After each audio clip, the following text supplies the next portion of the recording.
Hello everyone, and welcome to the History of Byzantium, Episode 1A, an introduction to Byzantine history. This episode is being recorded in early 2015, 3 years after the podcast launched. The History of Byzantium is a series that continues the narrative of the History of Rome podcast by Mike Duncan.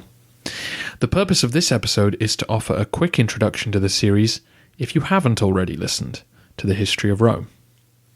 And of course I do recommend that you do. It's an amazing series, but I appreciate that it's 179 episodes long and you may just want to dive into the Byzantine story. So today I'm going to try and tell you a few important things that you need to know to become quickly immersed in the narrative of politics and theology that the regular episodes present. As we begin, I'm going to assume that you know the outline of the story of Roman history. That the city-state of Rome grew from its mythical origins in 750 BC into a republic, which began to politically dominate the other states of Italy. By about 250 BC, Rome essentially controlled all of modern Italy. A series of major wars with the Carthaginians, Hannibal and his elephants and all of that, led to the Romans picking up a number of overseas colonies. These started around the Mediterranean basin, but soon men like Julius Caesar and his nephew Augustus dragged France, Spain, the whole of the North African coast, Palestine, Syria, Turkey, and the Balkans into the empire. By the time Augustus died in AD 14, the rough boundaries of the Roman world were set. A few more areas like Britain were added later, but the basis of the empire was around the Mediterranean. Transport by sea was so much cheaper than land that the Mediterranean facilitated the economic integration of Europe. Spices and silks could arrive in Egypt or Syria and be shipped to France and Italy. Grain fed the giant metropolis of Rome, and intellectuals, labourers, and soldiers could zip around the Roman world in a way which made the empire possible. Any real introduction to Byzantine history begins with what is often called the crisis of the 3rd century. The 2nd century AD is often thought of as the golden age of the empire.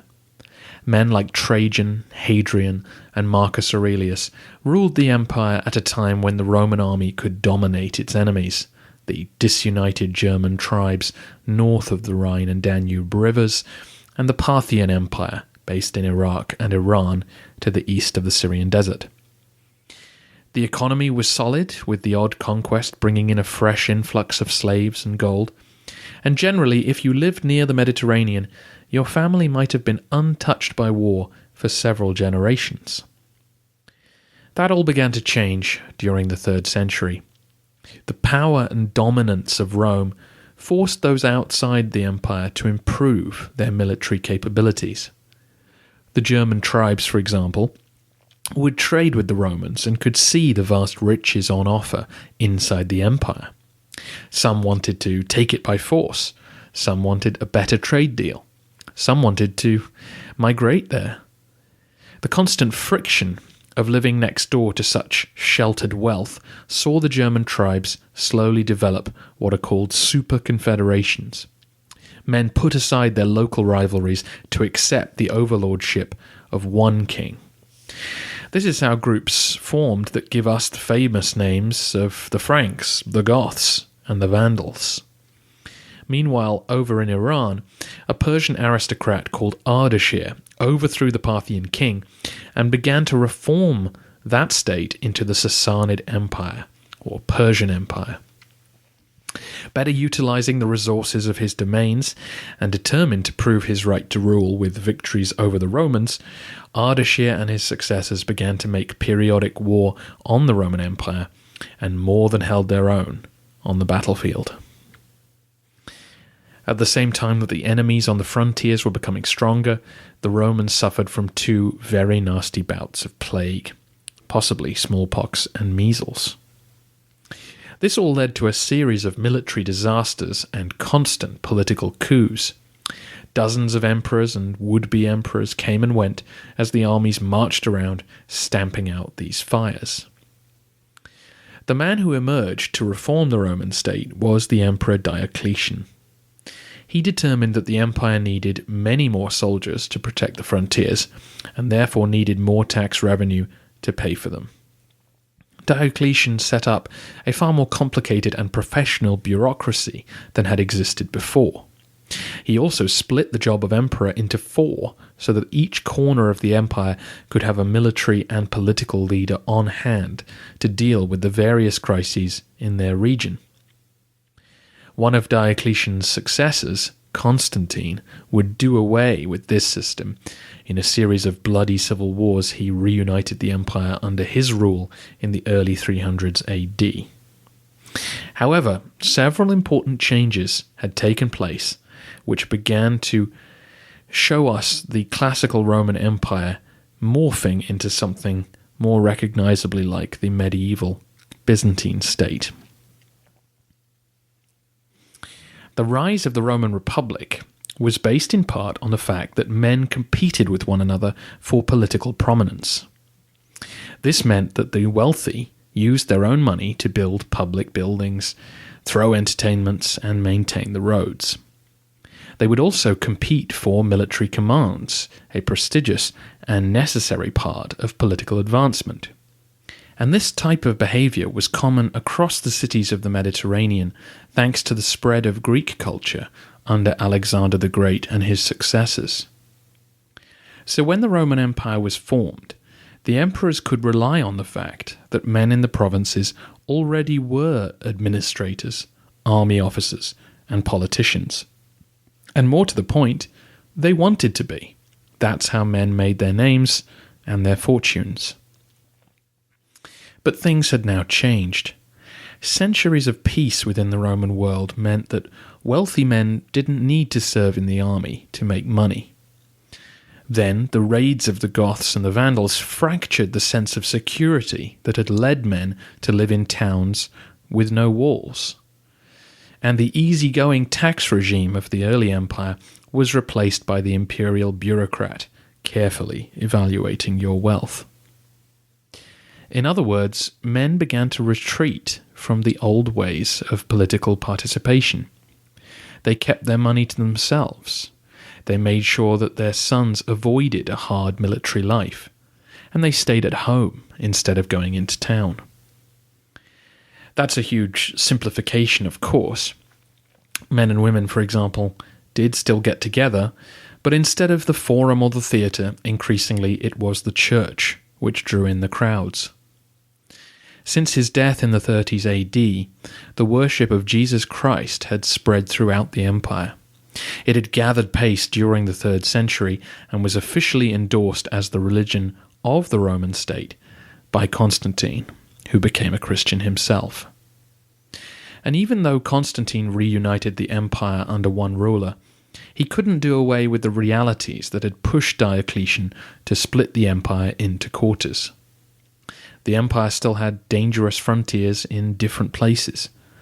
This had meant that, for example, Rome, a city hundreds of miles from these trouble spots, had become far less relevant by the 4th century.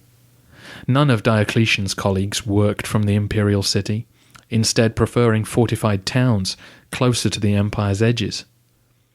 Constantine saw the need for a new capital for himself, both to place him closer to the frontiers and to be free of the old pagan cults so that his new Christian worship could have a centre of its own.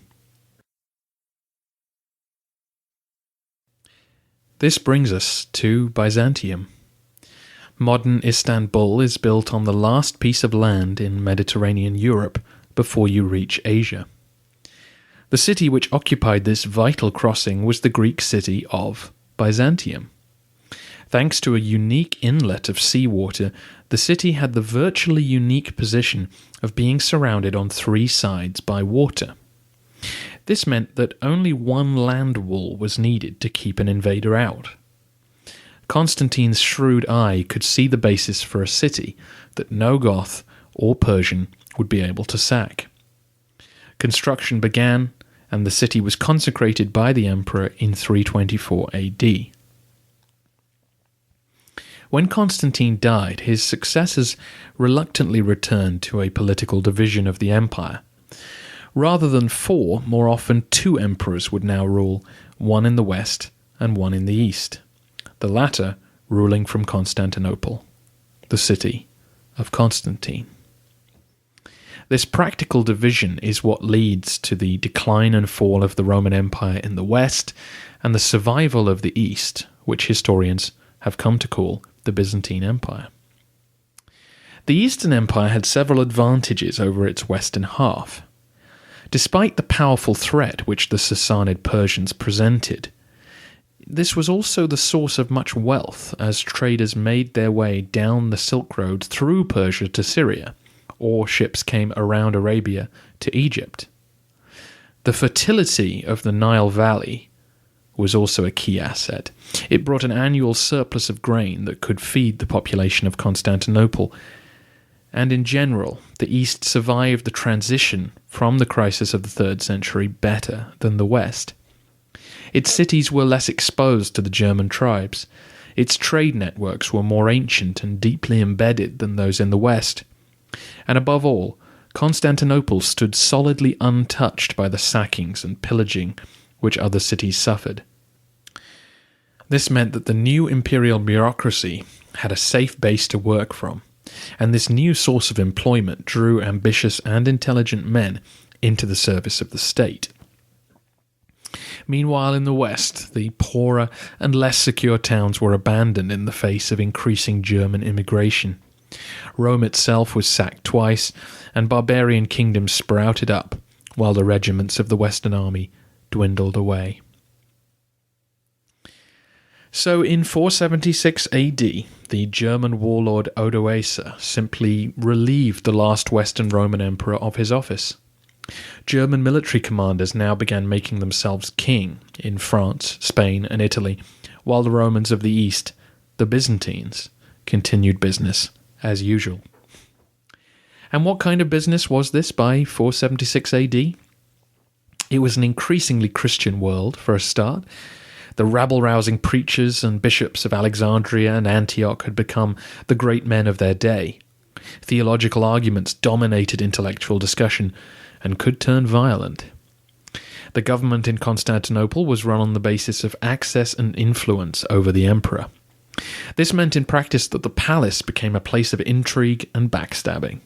The various administrative office holders would vie with imperial princesses, barbarian generals, and eunuchs of the bedchamber to gain the emperor's ear. The emperors were now distant, semi-divine figures. Long gone were the days when Augustus might dine with the family of a leading aristocrat. The emperor now only left the palace to take part in a procession or go to church. They almost never went out on campaign themselves. Meanwhile, out in the streets of the capital, the population was developing a sense of its own importance in matters of state and theology. The passion of the crowds could be turned to loud demonstrations or even arsonist riots should they strongly disagree with imperial policy. They were the people of the Christian capital of the world, after all, and they revelled in their outspokenness. The language of the East was increasingly Greek and little else. The spread of Christianity had seen Greek come to replace most local dialects, and slowly Latin was seeping out of official circles. The East, like the West, had come to rely increasingly on German troops to run its armies. Most of the Eastern field armies had German commanders during the 5th century. It only made sense given that the best fighting men were of German stock. But this meant that there was a very real danger that the East could go the same way as the West. In fact, the Eastern Empire almost fell into such a crisis as our story begins. When the Emperor Theodosius died unexpectedly in 450, there was no rightful successor in place to take over. The emperor's sister Pulcheria was the closest blood relative to the throne, and she was determined to maintain her own power at court. She made a deal with one of those barbarian generals, Aspar, and married one of his lieutenants, a man of Roman birth, named Marcian. Marcian would prove to be a decent emperor, but he was in his 60s when his reign began, and by 457 he and Pulcheria had both died of natural causes. This left no obvious imperial candidate, and Aspar, the barbarian general, now held all the power. This was a crucial moment for the empire, and it's where our story begins. Would Aspar's choice of successor cement him in power, or prove to be his undoing? Find out on episode 2 of the History of Byzantium. If you feel like you would rather have longer to get used to the sights and sounds of the Eastern Empire, then you can go straight to episode 10, where I walk the streets of Constantinople and describe what was there and how the city functioned. If you want, you can take a whole tour of the empire and its government through episodes 9 to 13. The choice is yours. I hope you come to find the story of the East Roman Empire as fascinating as I have. And if you have any specific feedback on whether this extended introduction was helpful, then drop me a line at thehistoryofbyzantium@gmail.com. Thanks for listening.